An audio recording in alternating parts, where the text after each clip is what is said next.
अरे सुनो, मेरे लिए भी कॉफी ले आना। और मुझे यहाँ क्यों बुलाया, वो भी इतनी जल्दी में? अरे यार वो तुमसे कुछ कहना था।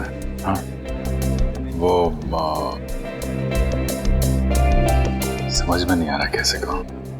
क्या बात है, मुझसे कहने के लिए तुम्हें सोचने समझने की जरूरत पड़ती है? जो बोलना है बोल दो यार। नहीं यार, वो कल तारिका का फोन आया था। अरे ये तो बहुत खुशी की बात है। अच्छा अच्छा, तो उसने कुछ ऐसा कह दिया जिसकी वजह से तुम परेशान हो और तुम्हें मेरी सलाह की जरूरत है। तो श्रेया आज घर पे है।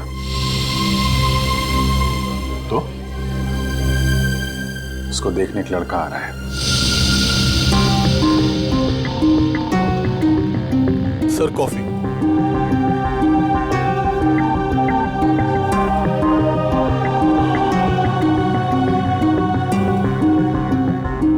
शादी के लिए। रियली? अच्छा है। अच्छा है? क्या अच्छा है? और कुछ नहीं कहना? मैं क्या कहूं? उसने तुमसे कुछ कहा? नहीं, क्या कहेगी वो? बताया भी नहीं मुझे।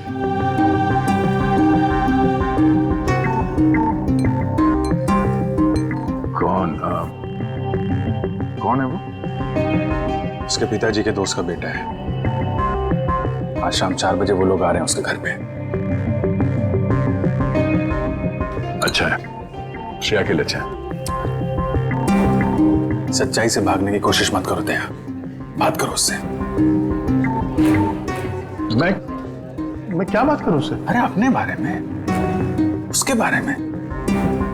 नहीं, उसने मुझसे कुछ कहा नहीं।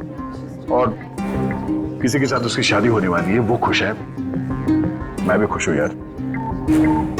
ऐसा मत कर मेरे भाई, कोई तुम्हारी तरफ हाथ बढ़ा रहा है, उसका हाथ थाम लो, इससे पहले कि देर हो जाए।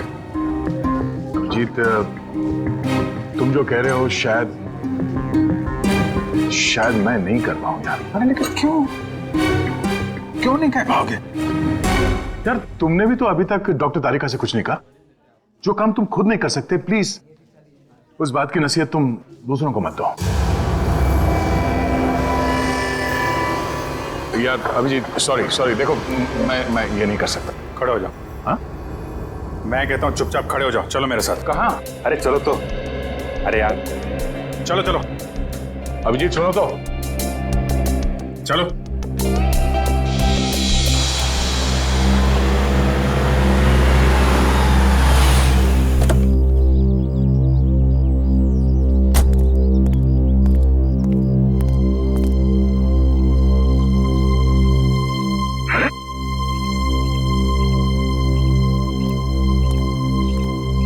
ओ भाई साहब, कहाँ खो गए? मैं सोच रहा हूँ मैं यहाँ आया क्यों? यहाँ क्यों आए? भाई साहब, आप यहाँ श्रेया से बात करने आए। मैं श्रेया से क्या बात करूंगा? अच्छा अब ये भी मुझे बताना पड़ेगा कि क्या बात करनी है? चलो भाई। यार मेरी समझ में कुछ नहीं आ रहा। एक मिनट, यहाँ से गेट तक पहुंचोगे ना, सब समझ में आ जाएगा क्या बोलना है और क्या नहीं। चलो भैया। मेरी समझ में कुछ नहीं आ रहा अभिजीत, प्लीज। अरे चलो।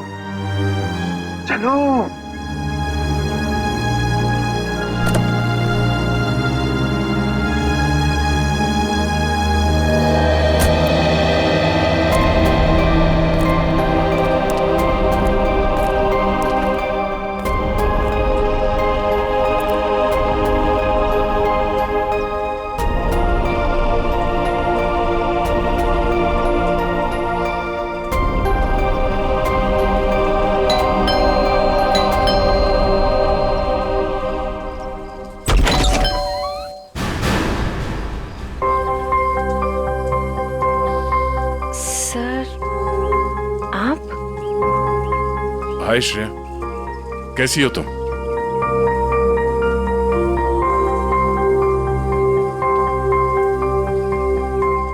क्या बात है सर? वो मैं हम लोग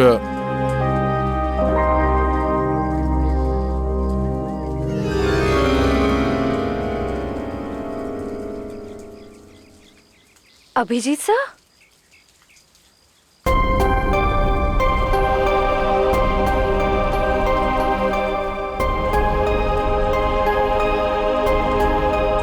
सर बोलिए ना, क्या बात है? नहीं वो वैसे ही मतलब क्या बोलना है आपको? हाँ हम लोग ऐसे मतलब अरे बेटे कौन है?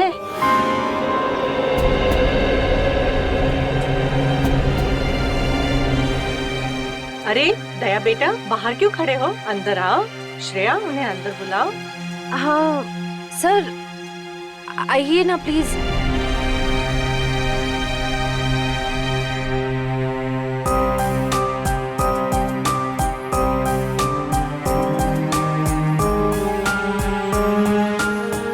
Sir please.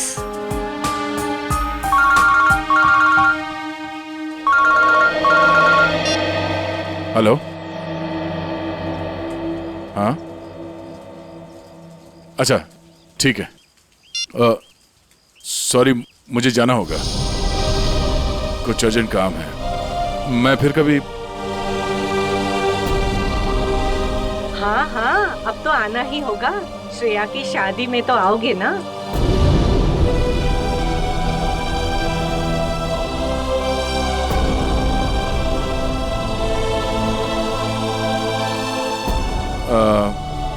ठीक है, मैं फिर कभी आ जाऊंगा। Okay bye.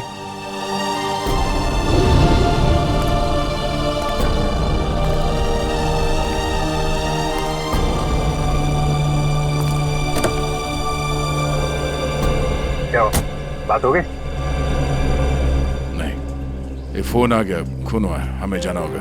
अरे एक मिनट, मैं जाता हूँ ना, तुम बात करो ना श्रेया से। नहीं, ये बाद में कर लेंगे, ये ज्यादा जरूरी है। यार दया, इतना अच्छा मौका मिला, ये गलती मत करो दया। अरे सुनो, मैं जा रहा हूँ ना, मैं चलता हूँ।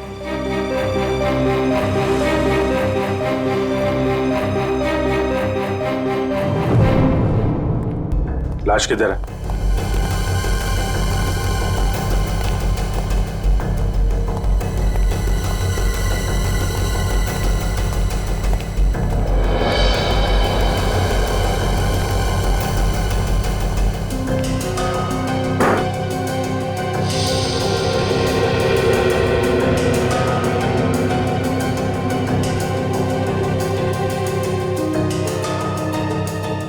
चाकू के घाव है, कई बार वार किया गया है। दोनों बॉडीज पर किसी और चोट का निशान नहीं है। और सर कोई हाथापाई के निशान भी नहीं है हाथों पर। लगता है दोनों सोए हुए थे जब इन पे हमला हुआ, उठने या भागने का मौका ही नहीं मिला। क्यों दया? हाँ, काफी तेजी से मारा है खूनी ने दोनों को अंधाधुन, छटपटा कर दम तोड़ दिया होगा दोनों ने। सर खूनी के एक्सेस ज्यादा भी हो सकते हैं। हो सकता है।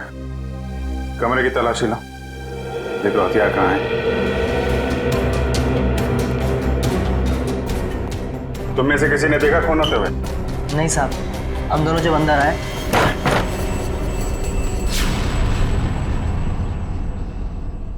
साहब, मेम साहब, साहब, मेम साहब।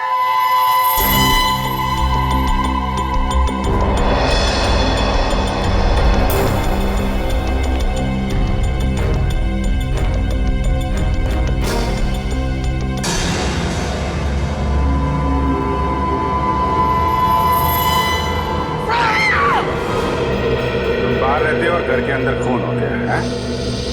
किसी को अंदर आते देखा? नहीं साहब, कोई नहीं आया। कोई जान पहचान वाला आदमी, अजनबी आदमी? साहब जब भी कोई अंदर आता है तो मैं उसका नाम और फोन नंबर रजिस्टर में एंट्री कर लेता हूँ। सर कोई चाकू या हथियार नहीं मिला, रुपए गहने भी सही सलामत है, कोई लूटपाट भी नहीं हुई। सर किशोर नाम है मरने वाले का, घंटाघर में कपड़े की दुकान है और उसकी बीवी का नाम जया है। किशोर, कमरे से सारे फिंगरप्रिंट्स उठा लो। कोई ना कोई रास्ता जरूर है जहां से खूनी अंदर आया है।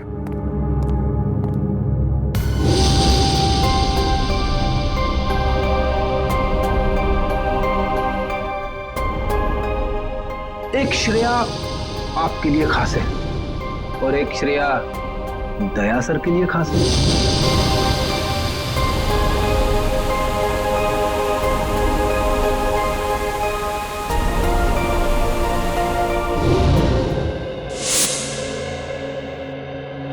श्रेया,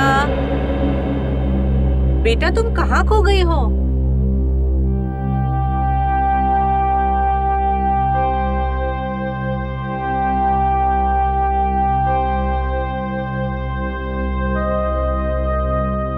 दरअसल आंटी, श्रेया अपने आने वाली जिंदगी के सपनों में खो गई है, इसलिए कुछ बोल नहीं रही।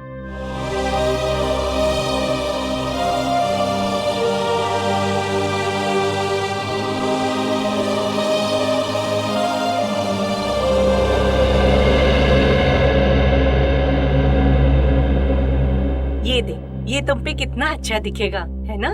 ठीक है मम्मी। लाइए। अरे वाह, आज हमारी बिटिया कितनी अच्छी लग रही है ना? हाँ। पापा, आप खुश तो है ना? हाँ बेटा, और तुम भी कितनी खुश लग रही हो।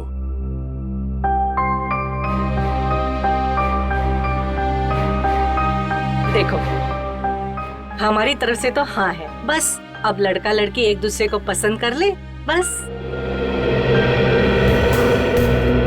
वैसा आदमी घर के अंदर घुसा है जिससे घर वालों की पूरी जानकारी थी। हो सकता है इनकी जान पहचान वाला कोई हो जिसके पास घर की चाबी हो। आखिरी बार कब देखा तूने? सर, कल रात को मैंने देखा था। मैं अपना काम खत्म करके चली गई थी। जब तुम यहाँ से गई तो घर में कौन कौन था? सिर्फ मेम साहब थे। साहब तब तक नहीं आए थे। क्या? साहब कब आए? साहब करीब 11 बजे आए थे साहब। अच्छा, तुम दोनों के अलावा घर में कोई था नहीं, बाहर से कोई आदमी अंदर आया नहीं, तो फिर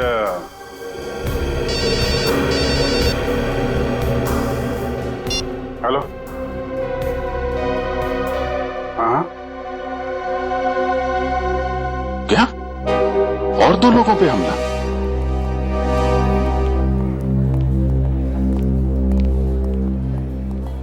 डॉक्टर साहब, मैं एसीपी प्रद्युमन, सीआईडी से। डॉक्टर साहब, आपके यहाँ प्रशांत और प्रेमा ये पति पत्नी को एडमिट किया है। उन्हें चाकू से मारा गया है। उनके बारे में पूछताछ करनी है। सर, वो दोनों हस्बैंड वाइफ की बच्चों की कोई उम्मीद नहीं थी, इसलिए मैंने किसी का इंतजार किए बगैर इलाज शुरू कर दिया है। हस्बैंड को हमने बचा लिया है, लेकिन वाइफ की तबीयत अभी भी नाजुक है। फिर उन दोनों को लाया किसने यहाँ पर? ये बंगले का वॉचमैन। अच्छा,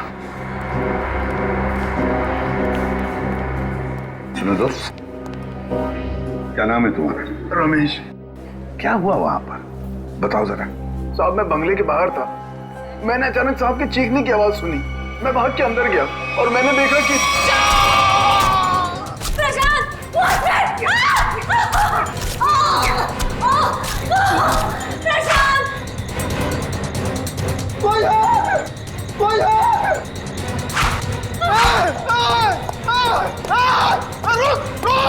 मैंने साहब उसका पीछा किया, पर वो अंधेरे में गायब हो गया। अंधेरे में गायब हो गया?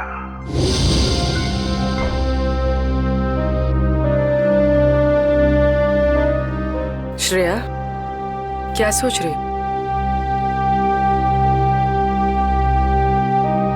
अपनी किस्मत पे हंस रही थी। मतलब? मैं एक ऐसे इंसान का इंतजार कर रही थी जिसके बारे में मुझे ये भी नहीं पता कि वो मुझसे प्यार करते भी हैं या नहीं। मगर श्रेया? मगर क्या पूर्वी? तुमने देखा ना वो कैसे चले गए। मैं समझती हूँ कि काम आ गया था, लेकिन अभिजीत सर थे ना, वो अभिजीत सर को भी तो भेज सकते थे ना। श्रेया, हो सकता है वो तुमसे बात करने आए हो। तो फिर कुछ कहा क्यों नहीं? कुछ तो कह सकते थे वो। 2 मिनट की बात थी। समथिंग।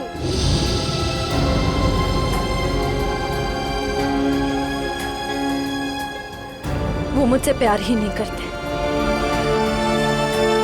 उन्हें मेरी फीलिंग्स की कोई कदर ही नहीं है। मेरे मम्मी पापा ने मेरे लिए जो सोचा होगा, अच्छा ही सोचा होगा। मैं अब उन्हें और दुखी नहीं कर सकती पूर्वी। मतलब तुम सिद्धार्थ को हाँ बोल दोगी?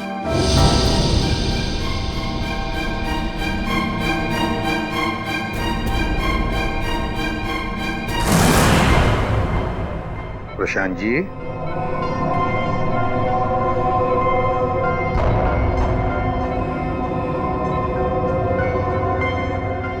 मैं एसीपी प्रद्युमन सीआईडी से। अब ठीक है। अच्छा, क्या आप बता सकोगे कि ये सब कैसे हुआ, क्या हुआ? मैं और मेरी वाइफ सो रहे थे। मेरी वाइफ ने अचानक मुझे जगा दिया। प्रशांत उठो। कोई है लग रहा है। लगता है कोई घर में घुसा है। देखो नीचे से आवाज आ रही है। 1 मिनट।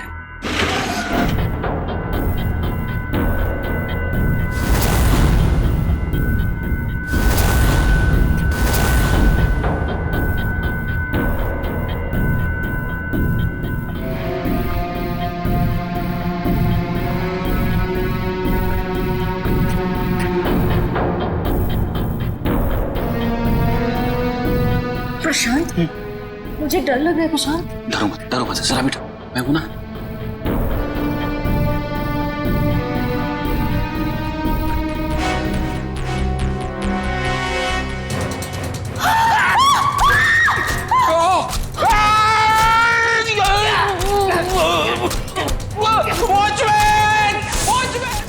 वॉचमैन ने उसे देख लिया था। वो बहुत डर गया था, तो वो भागने लगा। और फिर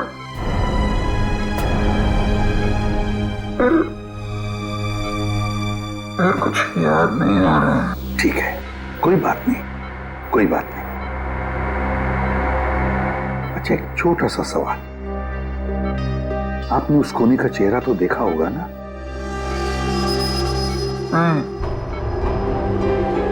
जल्दी हो गया, कुछ दिखाई नहीं दिया। चलो ठीक है, अब आराम कीजिए और जल्दी ठीक हो जाइए। मैं आपसे वादा करता हूं कि हम उस खूनी को जरूर पकड़ लेंगे। मेरी वाइफ तो ठीक है ना? आप चिंता मत कीजिए। कविन,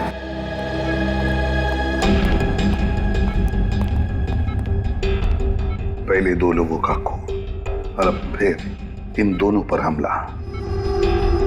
एकदम बेरहमी से चाकू की वार की है। ऐसे लगता है हमला करने का तरीका एक ही है, खूनी भी एक ही होना चाहिए। सर, ये जो भी हमलावर है ये सीरियल किलर भी हो सकता है। हाँ, हो सकता है। काम करो काबिल, प्रशांत के घर का बाहर का जो एरिया है ना, अच्छी तरह से छान मारो। देखो, खूनी ने भागते वक्त कोई ना कोई सबूत तो छोड़ा ही होगा। कुछ ना कुछ तो जरूर मिलेगा। देखो अच्छी तरह से। फ्रेडी, मुझे अच्छी तरह से याद है 10-15 साल पहले एक आदमी इसी तरह से खून करता था। इसी तरह से बेरहमी से चाकू के वार किए उसने लोगों पर, और फिर उसे उम्र कैद की सजा भी हो गई। जरा देखो, पता लगा है कहां पर वो इस वक्त और उसका नाम क्या है? Yes sir. सर, किशोर जी के घर पे काम करने वाली औरत ने जो कुछ भी कहा था बिल्कुल ठीक कहा था सर। वो 9:30 बजे अपने घर पहुंच गई थी और सुबह 8:30 बजे घर से निकली। और किशोर के घर कब पहुंची? आधे घंटे के बाद, तकरीबन 9 बजे सर। और एक बात और, जब इस औरत का मोबाइल हमने ट्रैक किया तो पता चला कि इसका मोबाइल इसके घर पे ही था रात से लेकर सुबह तक। अच्छा, और वॉचमैन? सर, वॉचमैन का तो कोई भी क्रिमिनल रिकॉर्ड नहीं है। आसपास वालों का कहना है कि बहुत ही शरीफ आदमी है वो सर। सर, ये देखिए सर, 15 साल पहले जिनके खून हुए थे वो इस आदमी ने किए थे। नाम है पुनीत, उम्र 30 साल, सेंट्रल जेल में है। और सर, ये उनके फोटो है जिनके खून हुए हैं। इनके शरीर पर भी ठीक वैसे ही चाकू के निशान है जैसे अभी मिली लाशों पे है। इस चाकू से वार किए थे उसने। बॉस पता लग गया। पहले जोड़े की मौत हुई है रात को 12 बजे और दूसरे कपल की मौत हुई है सवेरे 4 बजे। और ये देखिए, कुछ इस तरीके का है ये हथियार जिससे हमला हुआ है। ये तो बिल्कुल वैसा ही चाकू है जैसा पुनीत के रिकॉर्ड्स में है। अरे चाकू भी वैसा, खून करने का तरीका भी वैसा। तो क्या खून पुनीत ने किए है? कहां तक गए थे आप? वहां तक सर, एकदम आखिरी तक। इशिता, देखो कुछ मिलता है क्या? Yes sir. आप यहां से आगे क्यों नहीं गए? साहब इसके आगे बहुत अंधेरा था, वो अंधेरे में गायब हो गया। आप वॉचमैन हैं, टॉर्च, लाठी कुछ नहीं है आपके पास? थी साहब, पर अचानक साहब की चीख सुनी तो मैं घबरा गया। एक खूनी घर के अंदर घुसता है, खून करके चला जाता है और आपको कुछ पता नहीं चलता। सो रहे थे आप? नहीं साहब, कसम से।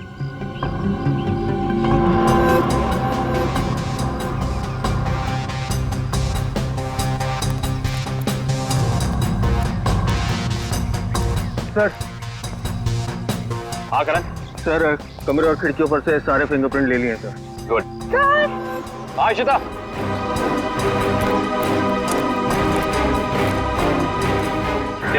ये देखिए।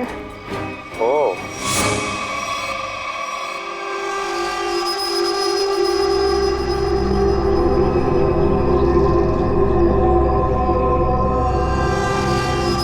चाकू। जनरल साहब, आपकी जेल में एक पुनीत नाम का सीरियल किलर है ना? बस इतनी सी बात। आप मुझे फोन पर बता देते तो आपको यहाँ पे आने की तकलीफ नहीं होती। जनरल साहब, हम खुद मिलना चाहते हैं उससे। लेकिन पिछले हफ्ते ही उसे जेल से रिहा कर दिया गया है। जानते हुए भी कि वो एक सीरियल किलर है, आप लोगों ने कैसे छोड़ दिया उसे? यहाँ से बाहर निकलते फिर से लोगों को मारना शुरू कर दिया उसे। उसका बर्ताव अच्छा था, इसलिए उसे छोड़ दिया। जेल में आने के बाद वो पूरा बदल गया था, सबसे मिलजुल कर रहता था, यहाँ तक कि किसी लड़ाई झगड़ा भी नहीं करता था वो। एक बार जेल में आग लग गई, अपनी जान की परवाह ना करते हुए उसने 6 किए थे, उस आग से बचाया, इसलिए जेल प्रशासन ने उसे छोड़ दिया। ठीक है जनरल साहब, पुनीत के रिकॉर्ड की एक कॉपी चाहिए हमें। यार चलना फारूक, जल्दी देना यार रिपोर्ट। यार रिपोर्ट तैयार तो होने दो, देख रहे हो काम कर रहा हूँ, खड़ा तो नहीं हूं यार। तुम घोड़े पे सवार होते हो यार हमेशा। मैं क्या करूं फिर?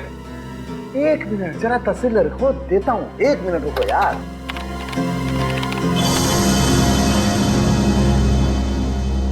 नहीं हो रहे, ये फिंगरप्रिंट्स मैच नहीं हो रहे। हाँ, हमारे डाटाबेस में जो उंगलियों के निशान हैं वो उन उंगलियों के निशान से मैच नहीं होते जो आप लोग लेके आए, जो झुलसी हुई। ये कैसे हो सकता है सालुंके साहब? सारे सबूत तो पुनीत की तरफ इशारा कर रहे हैं। लेकिन बॉस, मेरी रिपोर्ट भी गलत नहीं हो सकती। सर, हाँ सर, जेल से पुनीत के फिंगरप्रिंट्स मिले अभी के, और उसके अच्छे बर्ताव के लिए उसे रिहा कर दिया गया है। सर चेक कर दो। मगर सर, अभी तो हमने पुनीत की फिंगरप्रिंट्स चेक किए थे, उसका रिजल्ट तो नेगेटिव था। 1 मिनट वैभव, ये लेटेस्ट फिंगरप्रिंट्स है ना पुनीत के, तो इन्हें चेक करने में कोई प्रॉब्लम है क्या? नहीं सर। फिर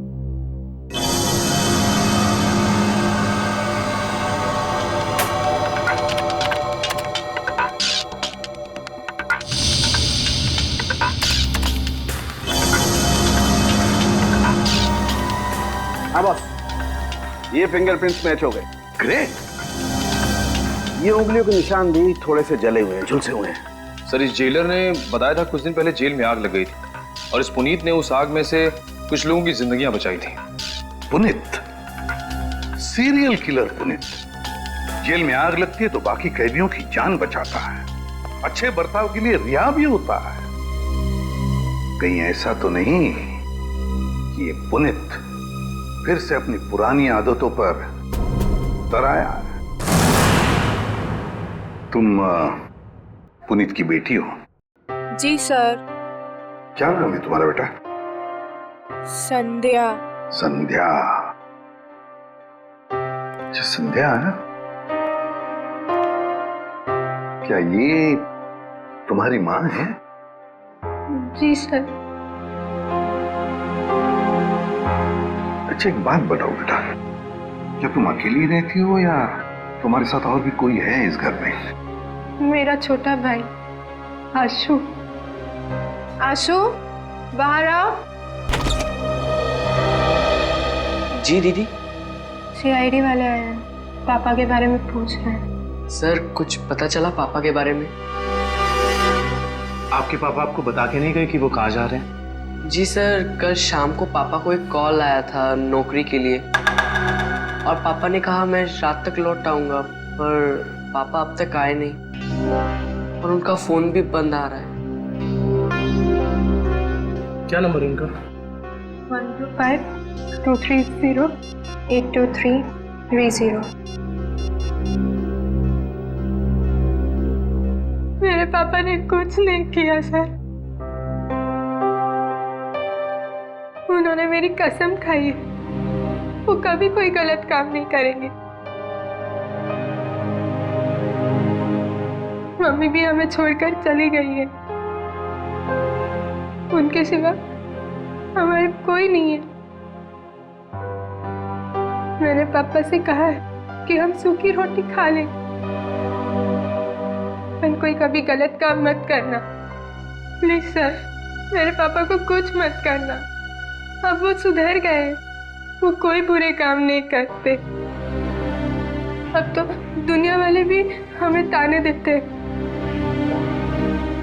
कहते हैं इसके पापा खूनी है। इनके घर रोज पुलिस आती है, हमसे कोई बात भी नहीं करता। अब तो रिश्तेदारों ने भी मुंह मोड़ लिया है, इसलिए मैंने आप लोग को अंदर बुला लिया ताकि किसी को पता ना चले कि हमारे घर पुलिस आई है। हमारा जीना बहुत मुश्किल हो जाता सर।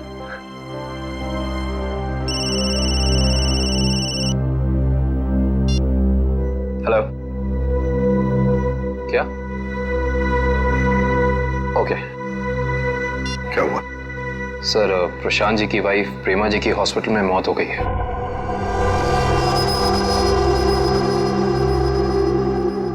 ठीक है, काम करो, पुनीत का फोटोग्राफ सारे पुलिस स्टेशन और चेक नाकों पर भेज दो। मुझे पुनीत चाहिए किसी भी हालत में। सब हाँ।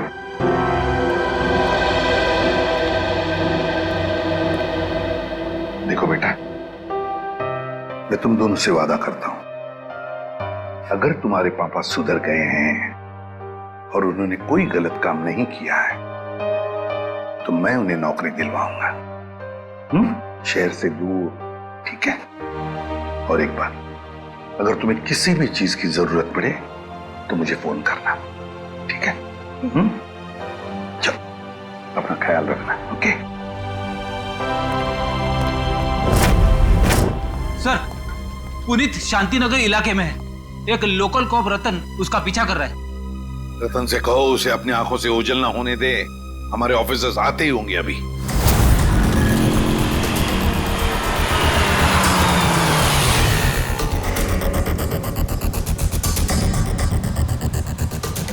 कहाँ है कबूतर? पीछे खड़ा है।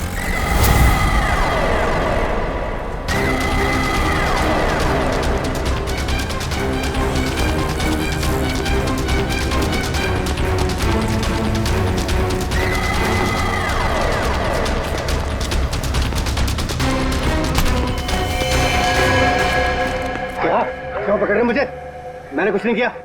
नाम पुनीत और काम।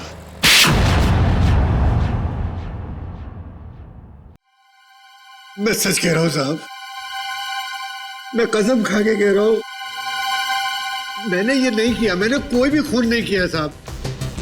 मैं सब बुरे काम छोड़ चुका हूं साहब। चुप! बंद करिए नाटक। मैं कैसे बताऊं आपको, जब मैंने किया ही नहीं है तो मैं कैसे कह दूं कि मैंने खून किया है? तो फिर तुम हमें देख के भागे क्यों? मैं बहुत डर गया था। मैं डर गया था कि आप लोग मेरी बात का यकीन नहीं करेंगे। उस दिन जब मैं अपने घर पे पहुंचा तो 4 लोगों पर हमला हुआ है, 4। बिल्कुल उसी तरह जैसे तुम पहले भी कर चुके हो, और उसमें से 3 की तो मौत भी हो गई है। और तो और प्रशांत जी के घर के पीछे से हमें चाकू बरामद हुआ, उस पर तुम्हारी उंगलियों के निशान है। और फिर उन 2 घरों से भी उंगलियों के निशान मिले जिसमें तुम्हारे ही उंगलियों के निशान हैं। मैं सब आपको बताऊं, कोई मुझे फंसाने की कोशिश कर रहा है। कौन फंसाएगा तुम्हें? हा? ये नाटक बंद करो, समझे? तुम्हारा मोबाइल ट्रैक किया था हमने, और वहीं पे ट्रैक हुआ जहां पे खून हुआ था। मुझे नौकरी के लिए बुलाया था साहब।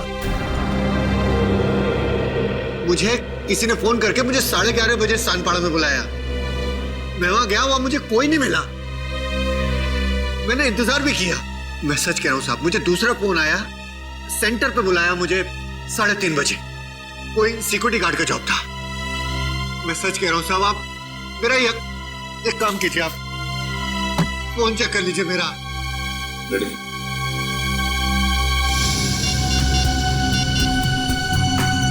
सर, पहला कॉल कल रात को आया था 10:30 बजे और दूसरा आया था 1:45 बजे।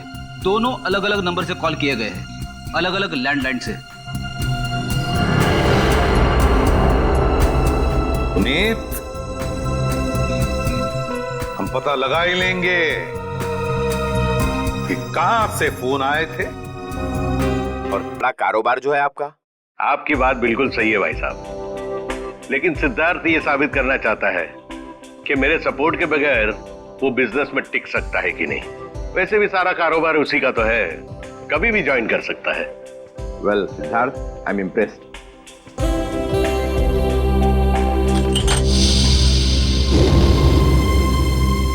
सॉरी।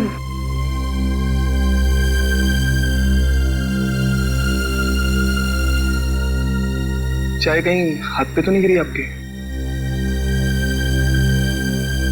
नहीं, इट्स ओके।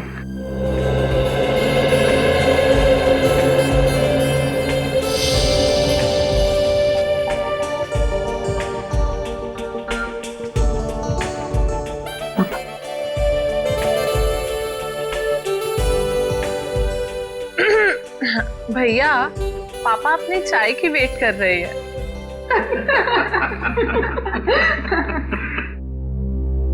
वैसे बेटा, आप क्या करते हो संडे को, I mean, छुट्टी के दिन? कुछ नहीं आंटी, थोड़ा दोस्तों के साथ घूमने चले जाता हूँ, फिरने चले जाता हूँ, कभी कभार क्रिकेट खेल लेता हूँ, एडवेंचर कर लेता हूँ थोड़ा बहुत, बस। और श्रेया बेटी, आप संडे को क्या करती हो? दरअसल हमारी सीआईडी की ड्यूटी में संडे वनडे तो होता नहीं है, तो। पर श्रेया बेटा, शादी के बाद तो सीआईडी छोड़ दोगी ना? अपनी सास का हाथ बटाओगी ना घर में?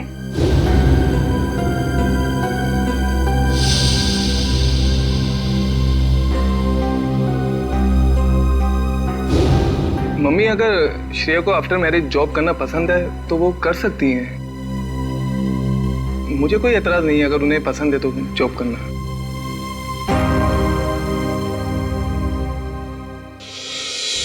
हमारे देश का कानून कहता है कि भले 10 अपराधी सजा से बच जाए, मगर एक निर्दोष को कभी सजा नहीं होनी चाहिए।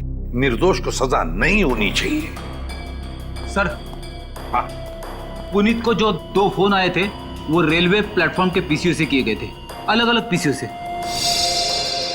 अच्छा, तो क्या वाकई कोई पुनीत को फंसाने की कोशिश कर रहा है? और अगर ऐसा है तो फिर वो वही आदमी कर सकता है जो पुनीत के आसपास का है। मैं ऐसे किसी भी आदमी को नहीं जानता सर। पुनीत कोई तो है जो जानता था कि तुम कब जेल से रिहा होने वाले हो, और वो ये भी जानता था कि तुम्हें नौकरी की सख्त जरूरत है। सर, ये बात मेरे और मेरे बच्चों के अलावा कोई नहीं जानता। पुनीत जी, जरा ठंडे दिमाग से सोचिए। शायद हम आपकी कुछ मदद कर सकें। सोचो पुनित, एक लेखक मुझसे मिलने आता था। लेखक? जी सर। क्यों मिलने आता था? वो कह रहा था कि वो मेरे ऊपर किताब लिखना चाहता है। मतलब कि मैं कैसे लोगों को मारता था, मैं क्या सोचता था, वगैरह वगैरह। और वो ना अपना पेन मेरे हाथ में पकड़ा देता था और कहता था कि जैसे छुरा पकड़ते थे वैसे आप इस पेन को पकड़िए। और मैं उस पेन को पकड़ता था, फिर वो मुझसे कहता था कि जैसे छुरा मारते थे वैसे आप मारिए। तो मैं मारता था वैसे, फिर वो अपने मोबाइल पे मेरी फोटो लेता था।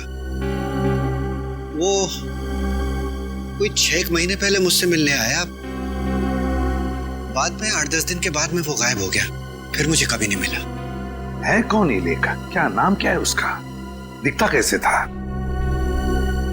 सर नाम तो याद नहीं आ रहा अभी, पर दाढ़ी थी सर उसके, बाल लंबे थे तो चोटी बांधता था और आंखें उसकी नीली थी।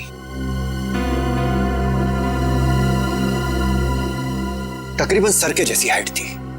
अच्छा, रेडी? नेट से पता लगा, देखो ऐसा कोई लेखक है क्या।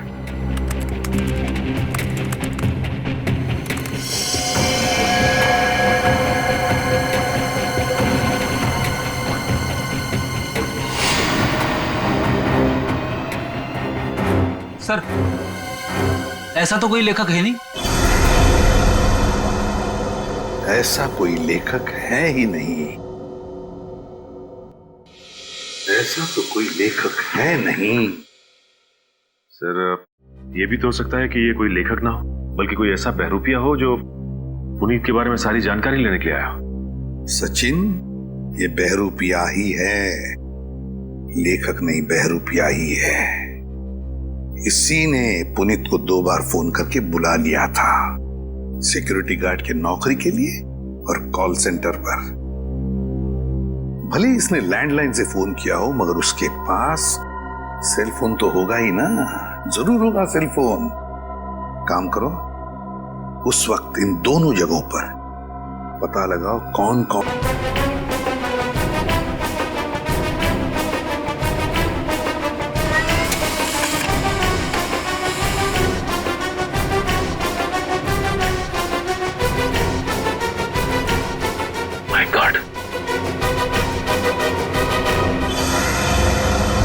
पता लग गया सर। इन दोनों जगहों पे पुनीत के नंबर के अलावा एक और नंबर है जो कॉमन है सर। 10:30 से लेकर 12:30 के बीच ये नंबर सानपाड़ा में था और 3:30 से 5:30 बजे सुबह ये नंबर सेंट्रल में था सर, जहां पे खून हुआ है। तो वे सचिन, पता लगाओ ये किसका मोबाइल नंबर है।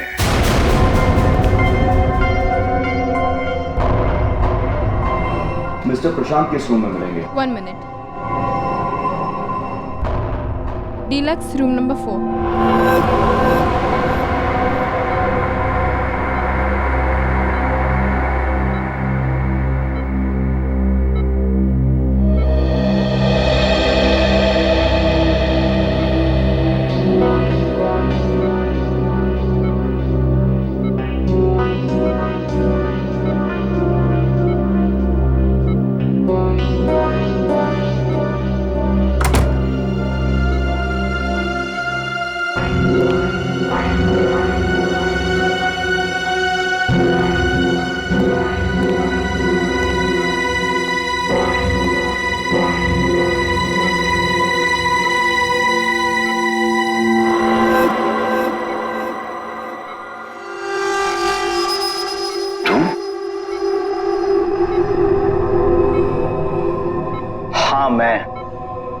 तुम्हें क्या लगा मैं तुम्हें ढूंढ नहीं पाऊंगा और तुम इतनी आसानी से बच जाओगे?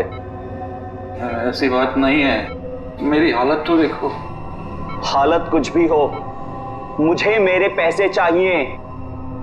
कितना बड़ा रिस्क लिया है मैंने, कुछ भी हो सकता था। जान तो नहीं जाती ना। मैंने तो अपने आप पर हमला करवाया है, अपनी जान दांव पर लगाई है, अपनी बीवी को खून करवा दिया। इससे ज्यादा तो कोई रिस्क नहीं होता। वैसे भी हमारा काम अभी खत्म नहीं हुआ है। हमारा काम अभी बाकी है। हमें इसी तरह और 3-4 खून करने पड़ेंगे ताकि उस आईडी को पता चले कि ये कोई सीरियल किलर का काम है।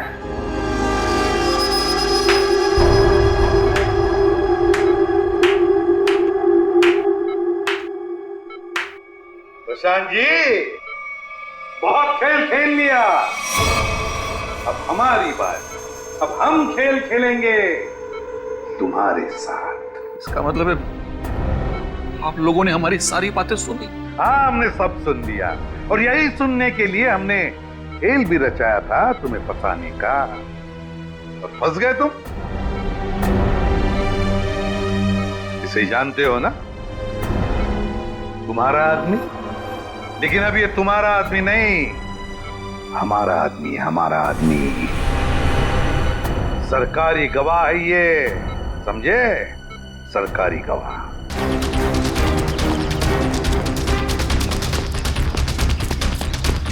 पकड़ो, सब पकड़ो।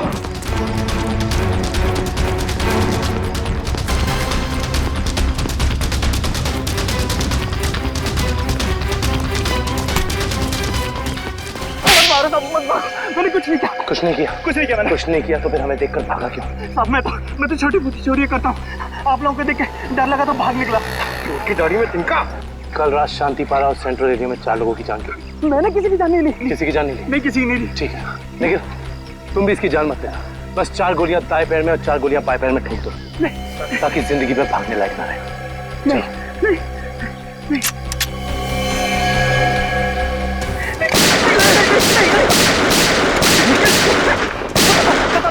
बता दो, मुझे ऐसा करने के लिए किसी ने पैसे दिए। मैंने पैसे लेके खून किया था। और उसके बाद तुमने पुनीत को नौकरी देने के बहाने फोन करके बुलाया उस इलाके में, है ना? जी साहब। किसने दिए थे पैसे? प्रशांत जी। क्या?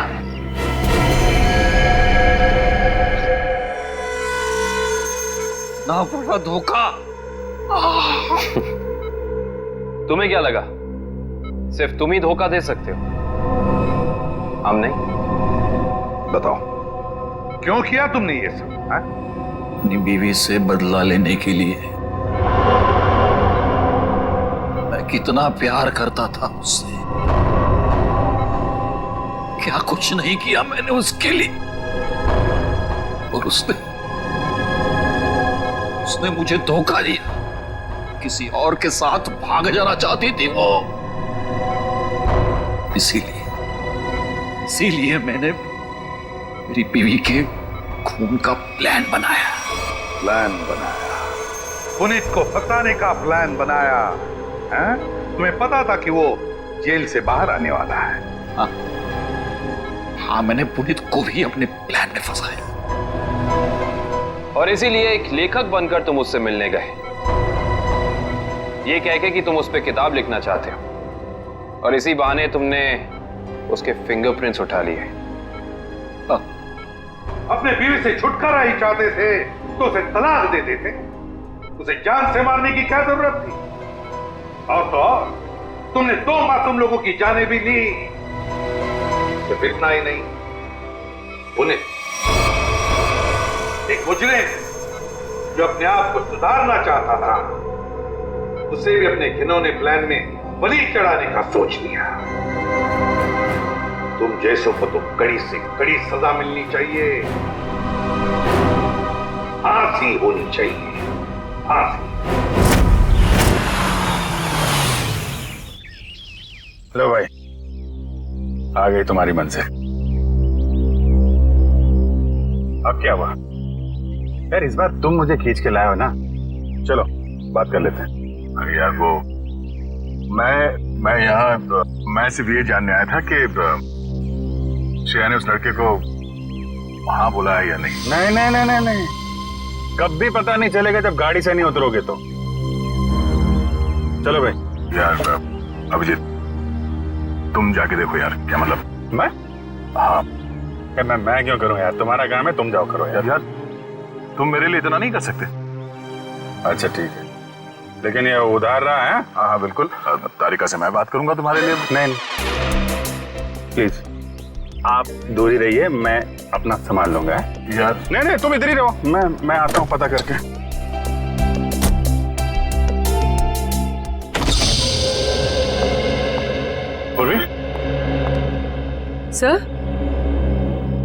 सर आप यहाँ पर?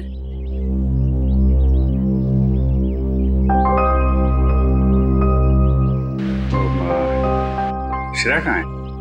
सर श्रेया अपने कमरे में। और फंक्शन कैसा रहा?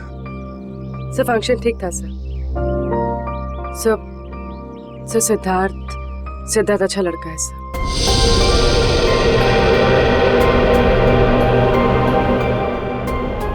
श्रेया ने क्या क्या क्या बोला उसको? सर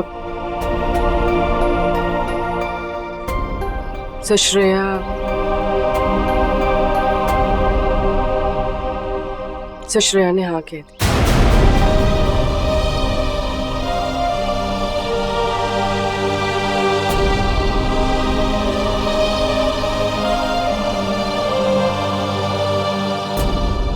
अच्छा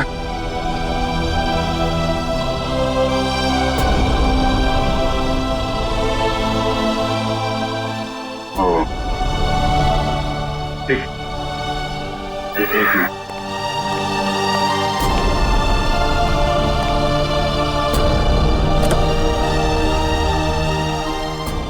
क्या वो? हाँ वो क्या? नहीं वो हाँ बोल दिया श्रेया ने।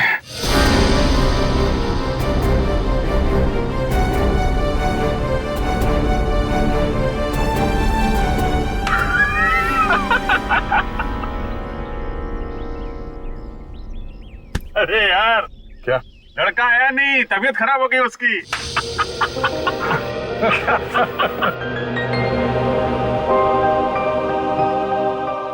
अभिजीत तुम सही कह रहे थे।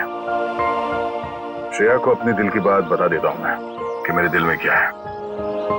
मैं उसको बता दूंगा कि उसके लिए मेरे दिल में क्या है।